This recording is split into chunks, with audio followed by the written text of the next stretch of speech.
The dehumanization of certain individuals and people groups in society has historically and currently led to their mistreatment, oppression, and even death. These individuals' lives were not valued, their personhood was not recognized, and their rights were stripped of them by the government and society. The dehumanization of these individuals was noticeable through linguistics, society's view of them, and society's treatment of them.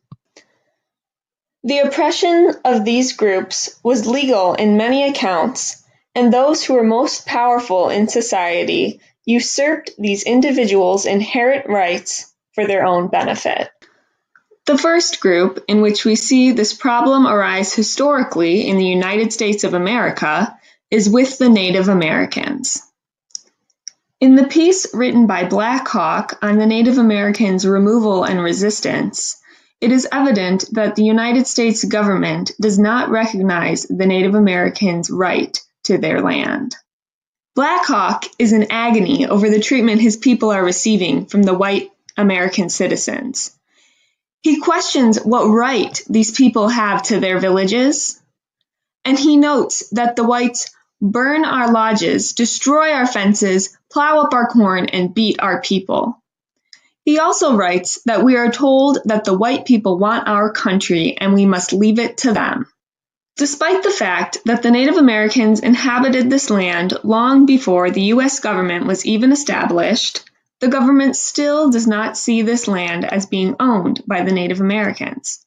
Rather, they attempt to take the land from the Native Americans in order to satisfy their own desires. This is not the only oppression that Black Hawk notes, however. He also writes about the bad, cruel treatment his people have received from the white citizens, even though it has not been reciprocated. He writes, "They ill-treat our women and beat to death our men without offering resistance to their barbarous cruelties." Perhaps the most notorious oppression and mistreatment of the Native American population was seen in the Trail of Tears. The Trail of Tears, though obviously morally wrong and oppressive to the Cherokee Nation, was legal because a small faction of the Cherokee tribe signed a treaty with the U.S. government. Russell Thornton from the University of Minnesota writes about the mistreatment that the Cherokee Nation suffered under the Trail of Tears. Before being removed to Indian Territory, the Cherokee Nation spent months in stockades. Everyone was brought to the stockades, regardless of whether they were young, old, frail, infirm, or had hidden themselves away in a cove.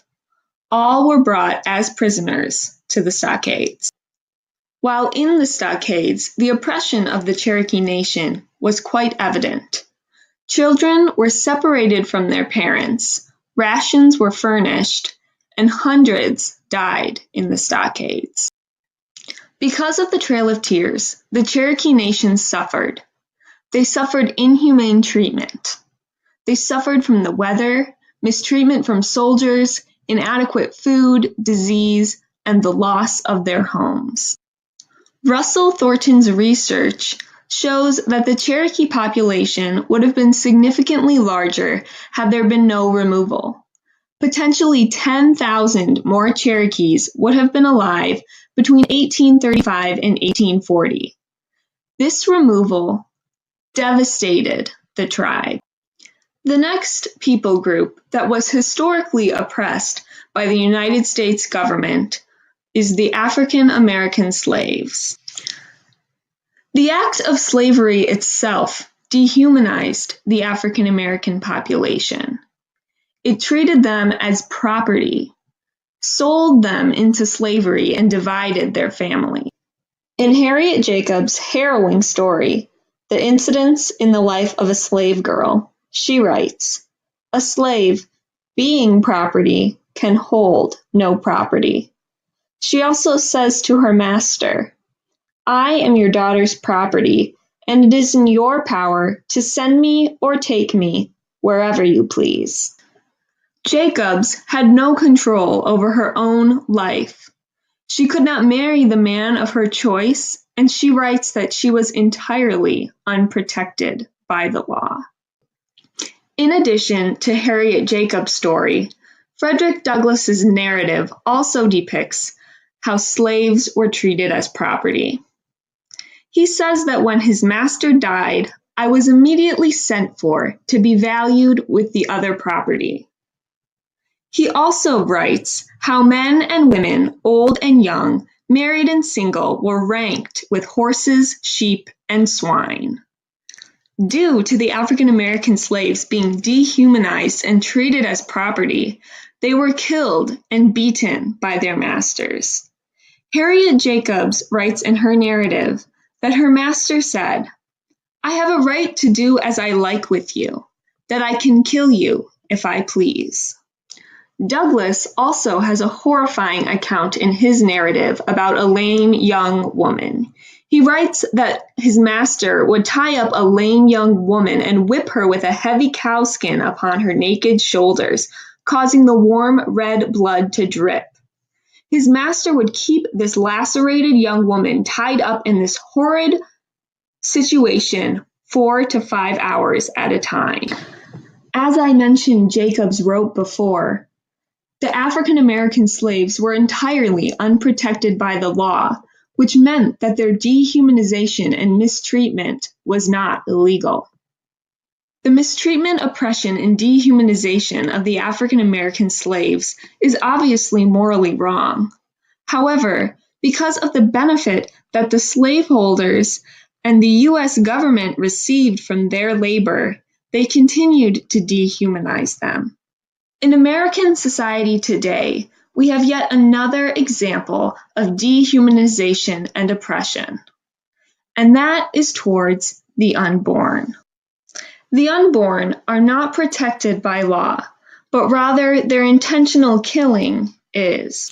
Similarly to how the United States citizens tried to hide the humanity of the Native Americans by calling them savages, or the African American slaves by using the N-word, current United States citizens try to hide the humanity of the unborn by calling them a fetus, an embryo, or a clump of cells. Just like the Native Americans and African American slaves are indeed human, the unborn are as well. The unborn are distinct, living, and whole members of the human species, regardless of their size or location. Human embryos from the one-cell stage forward show uniquely integrated organismal behavior that is unlike the behavior of mere human cells. The conclusion that human life begins at sperm-egg fusion is uncontested, objective, and based on the universally accepted scientific method of distinguishing different cell types from each other and on ample scientific evidence. The Native Americans, African American slaves, and the unborn are all dehumanized because they are different than the majority population. There were no morally significant enough differences between the Native Americans, the African American slaves, and the white citizens to justify their mistreatment. Similarly, differences of size, level of development, environment, and degree of dependency do not justify the intentional killing of the unborn. As Scott Klusendorf writes, humans have value simply because they are human, not because of some acquired property that they may gain or lose during their lifetime. If you deny this, it's difficult to account for fundamental human equality for anyone. We as a nation have historically and currently oppressed and dehumanized certain people groups. In order to mitigate this situation, we must accept and respect the humanity of every person in order to ensure equal human rights for everyone.